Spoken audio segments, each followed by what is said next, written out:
Yo, what's going on, guys? Crispy Flakes here. So it was recently reported that the New Orleans Pelicans offered up Lonzo Ball and a draft pick over to the Golden State Warriors in exchange for Kelly Oubre, in which the Golden State Warriors actually declined that trade. In my opinion, I do get the mindset that Kelly Oubre can play multiple positions. He can play the 2, 3, or 4 spot. And Lonzo, you definitely want him at the point guard spot because of his ball handling and, court vision and stuff like that.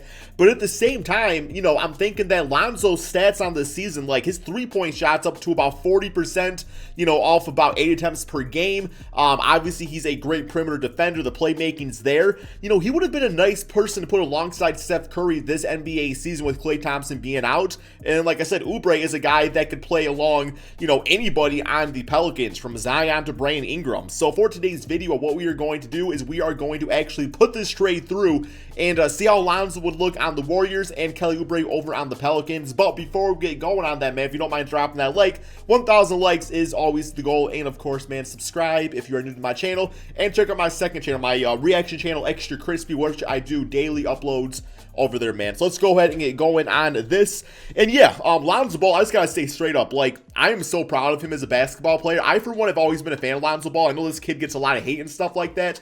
But I believed in him since his rookie season. To me, I've always said he's kind of like a, well, I mean, obviously you can't really say like Rondo now because he's a better, three-point shooter than prime Rajon Rondo was. So I'm going to say definitely like later career Jason Kidd, I think, is still the best comparison for Lonzo Ball. But yeah, man, like fixing that jump shot, everything, like really anything that was a big knock on him going into his rookie season, he has now fixed that. So, this guy is definitely going to get himself a nice little payday. And, man, I'll take him in Detroit. I know we got Killian Hayes, but Killian can run the 2 Lonzo at the point guard spot. I'd be happy about that, man, that we can get Evan Mobley and LeBron James. Okay, so let's go ahead and put together this trade. So, the trade was already given to us, so there's not really much to, like, think out here. But, yeah, it was Lonzo Ball over to the Warriors in exchange for Kelly Oubre. Keep in mind, Klay Thompson is going to be injured for this video because he's not playing at all this season.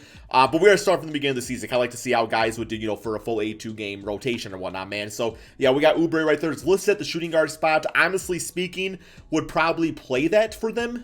For the Pelicans, I would have to imagine. So, we got that. But also, the Warriors would need to give up a first-round pick. Well, it said a draft pick. So, I think it said first rounder. It didn't say if there was any protections or anything like that. Obviously, it wouldn't be like this year's. I guess it could be in theory, man. I don't know. Like that seems like a little bit too much to give up. But we are going to give up the draft pick because that is what the trade said. So, yeah, I have no idea why the Warriors would decline this. Just, I guess maybe they think they can sign Kelly Oubre next offseason, re-sign him to a decent contract. He could be the 6th man off the bench. Like I said, could play the 2, 3, or 4 spot because Klay Thompson will be back next year, hopefully, right? And at that point, Lonzo, he's way too good to be like a bench player to Steph Curry and Klay Thompson. But that's really the only thing I can think of. But yeah, I mean, the Pelicans offered a draft pick. So they really want Kelly Oubre for whatever reason. He's a great player. He had a very slow start to the season, but since then has definitely picked things up. I think he's averaged around like 16 points or something like that. Still not knocking down threes very nicely, but, good enough. So, real quick here, we'll take a look at what this Pelicans team would be looking like. So, I think at this point, by the way, shout out to Isaiah Thomas back on the roster. So, and rated higher than Eric Bledsoe. So, he might just get the start over. Damn, goes down to a 75 overall at point guard. You know what, though? Isaiah Thomas, you get the start, man. I'm not even mad about it. So we're looking at a lineup of Isaiah Thomas, Oubre, which his height, being 6'7", would, no pun intended, or, no mean comment intended, but would be nice in the backcourt with a shorter Isaiah Thomas, Ingram, Zion, Steven Adams. Pretty good starting 5, man. I love the athleticism of this team. I love the idea, of Isaiah Thomas going out the run up down the court with these guys. And, yeah, it just would work out pretty dang nicely. So, over on the Warriors side of things, it get a little bit more confusing because, and by confusing, I mean, literally, the only thing we have to do is, I'm thinking, why does not just go to the Warriors, man? Okay, my bad. I was not on the Warriors. Okay, there we go. So, I'm thinking what we have to do is, Steph Curry would have to play a shooting guard. I think that probably makes the most sense. Like, I love the idea of Steph Curry running off screens and stuff like that, like his dad, Del Curry, did back in the day, or Steph Curry does now, and just really, man, just sucking in all that defense and stuff like that. And, I mean, that's going to open up shots for Lonzo Ball, too. So we'll have Lonzo at the point guard spot. I really like this court vision, man. I mean, obviously Steph Curry's a great passer himself, but I feel like in this case, this is probably the best lineup we can rock with here. So Lonzo, Steph Curry, Andrew Wiggins, Draymond Green, James Wiseman, Eric Paschal, Kevon Looney, Jordan Poole, Kent Bazemore off the bench. I'm pretty good with that. I do want to get Lonzo, playing quite a few more minutes. We don't have a backup point guard either, so I guess we got is Kadeem Allen really on the team in real life? I don't know if that's the case, man. But I guess we have 2 point guards right here. So either one of these guys can be on the court at all times, in theory. And Jordan Poole can probably play a little point guard if absolutely needed. So, yeah, we'll get Lonzo playing a lot. Let's get Wiggins, who I've been loving this season, by the way. Like, another guy that, man, just, like, shout out to him, right? Like, he's been doing so good. And just really happy for him, man. I love seeing guys that have been proven people saying a lot of like busts or whatever, just like break out all of a sudden and do really well in their role and just really embrace that role too. So yeah, then Oubre, about 26 minutes per game. I think that seems about right. I mean, you want some of these other guards and stuff out here getting some minutes too. So that looks good to me, man. Listen, this is the guy that can play with all 3 of these guys up here, or with Brandon Ingram or Zion. So I think that's really important to note out too. So yeah, let's go ahead and simulate this season for the Warriors. I mean, like I said, there ain't no injuries or nothing. So I'm gonna stay with Lonzo and Steph Curry in that backcourt. I mean, to me, what Lonzo will bring offensively and defensively to this team, I mean, obviously he's a better passer than Klay Thompson is, but Klay Thompson's a better overall 3-point shooter. Although 40%, it's nothing to like get mad about. And, they're both really good defenders too. So I think it should work out pretty nicely, man. Let's go ahead and simulate this. I'm going to say like a 50-win season for the Golden State Warriors. And I'm sure the Pelicans will probably be like damn 50s because 2K absolutely loves Zion in this game and Brandon Ingram. So simulate through date and see how this goes. But yeah, if I want to give you guys my honest opinion about where I think Lonzo Ball ends up going this NBA offseason, the 2 teams that I really have in mind are, I feel like the Chicago Bulls are really going to be in play. For him, I just feel like he would be nice, alongside Zach LaVine, because I think the Bulls can be a team that can run down the court and maybe even do a sign trade, right? Like Lonzo over to the Bulls in exchange for like Lauri Markkanen, because Lauri is kind of a slower player and stuff like that. And at the power forward spot, you can put Patrick Williams right there and really speed things up for that team. And I would just love watching that, assuming they would embrace it, right? Like they would have to embrace the quickness that Lonzo Ball can bring to a team that Stan Van Gundy really doesn't do with the Pelicans offense.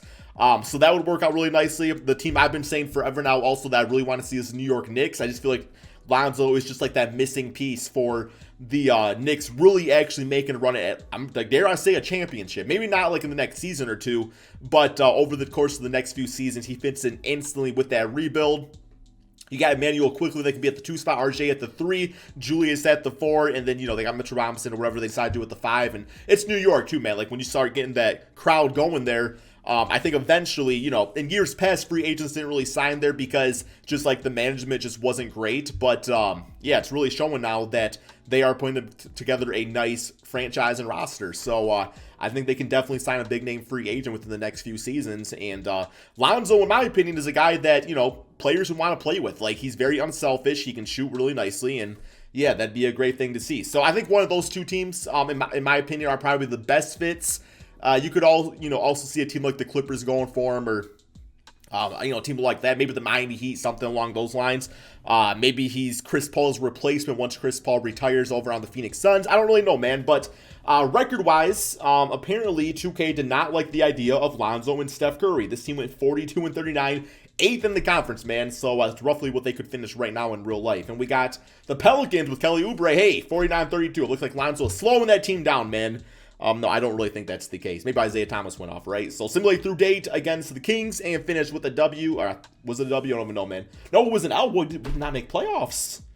Wow. We did not make the playoffs with the Warriors. Now, I guess in real life, there would be a play-in game. But of course, it's 2K, right, man? They don't have those. That's just too confusing for their coding or something. I don't really know, man. All-NBA first, All-NBA second with Steph Curry making that, and All-NBA third. Maybe I should put Lonzo at the 2 spot. I don't really know, but yeah, a little upset that they did not even make the playoffs. That's a team that I expect to do really good, but like I said, 2K loves certain teams in this game. Pelicans, second in the conference, so good for them on that. Let's go to these player stats on the season. And Zion, 25 points. We got 21 for Brandon Ingram. We got 14 for Isaiah Thomas. And then we got Oubre, full-time starter at that 2 spot, bringing the length. 14 points, 5 rebounds per game, about 1 assist. 49% field goal percentage, and shooting a nice 38% from 3. So nice seeing him get some nice open attempts over there. It's so funny, man, 'cause I see like Kelly Oubre at 6'7". I'm like, that's like way too tall to play that position. Like, to me, the 2 spot is like has gotten a lot shorter over the years. But then I think back too, like Rip Hamilton on the Pistons, he was 6'7", 6'6", 6'7", something like that. But now you got guys like Donovan Mitchell, like 6'1", and I think James Harden. Well, James Harden's kind of taller, isn't he? No, he's like 6'5", isn't he? Something like that. So, yeah. And then we got over for the Golden State Warriors. Steph Curry at 30 points, 6 rebounds for him. We got Andrew Wiggins at 18 and 5. Then we got Lonzo, 17 points, which I believe is a career high. 4 rebounds and 5 assists per game. So actually a little disappointed with the playmaking. But once again, like, Lonzo's assists in real life are down. Now keep in mind his minutes are down by about 2 per game. But like I was saying before, slower coach with Stan Van Gundy, so therefore his tendencies are going to reflect that. But also, he does play in the backcourt with Eric Bledsoe. So, I mean, Eric Bledsoe is also a point guard technically. So it's the same case where you got 2 point guards on the team. So you still got Steph Curry leading with about 9 assists per game. Probably still being the primary ball handler despite being listed at the 2 spot for this team. But shot 38% from 3 off about, once again, 7 to 8 attempts per game. Field goal percentage overall, 42%. Definitely room for improvement right there, finishing at the basket and stuff. But yeah, these are pretty close to the numbers that I expect Lonzo scoring wise. I don't think he'll ever be like a 25 point per game scorer. It's just not really in him. It's not really a style of game. But I do expect, over the years, maybe that consistent 17, 18 point per game score. If you can get those rebounds to like 6 a game, and then obviously we know this court vision, he has, in my opinion, he has what it takes to be a 10 assist guy per game. I really think he can be that. But if he can get to like 8 assists, that's also completely fine.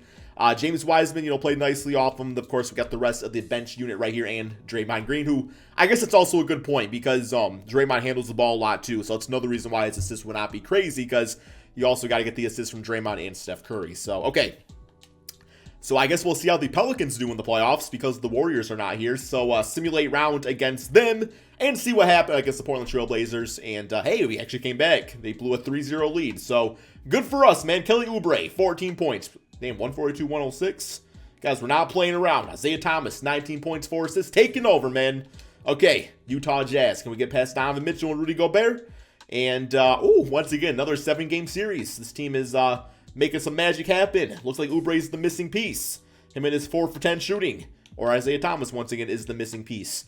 By the way, I love Josh Hart. I'm very curious. What is his rebounding stat? Because I know this guy rebounds like crazy. And I'm just curious if it's like an A+. It should be for a guard. Like, this guy can rebound like crazy. 87 defensive rebound. I love seeing it for Josh Hart, man. Love those hustle players like that. Okay, next up, we got the Lakers. Is it enough to get past them? Simulate round. And, okay, we lose this time in a 7-game series. That felt about right in this case right here, man. But we got Oubre, 10 points and 3 rebounds. In the end of the day, Kelly Oubre is a nice player. I think it's going to be in the best interest for the Pelicans that, that they did not agree to that trade, or that the Warriors did not agree to it because, you get to keep your draft pick. And if Lonzo resigns, I mean, he's looking a lot better than he did at the beginning of the season anyway. But not only that, if he doesn't resign, then you still have that cap space freed up to go for somebody else. And like Oubre's a fine fit, but I don't think he's like the perfect fit, man. I feel like there's some better options, for this team. I want them to go for a run at, somebody like I've been saying Miles Turner forever now, if something like that happens. So maybe more like that full-time shooting guard, although they got lots of guards on the team. I still think Nickeil Alexander-Walker has room to be that guy. So yeah, whatever needs to be done, man. I think there's a lot of good, potential for the Pelicans team and Lonzo Ball at some place finding that home in the NBA. But that's all we have for today's video. Hope you guys are enjoying these rumor, videos like this. And they're a lot of fun to do, man. I absolutely love doing them. So if you don't mind dropping that like, and like I said, subscribe. And if you're new to the channel, that's all we got. Peace out, guys.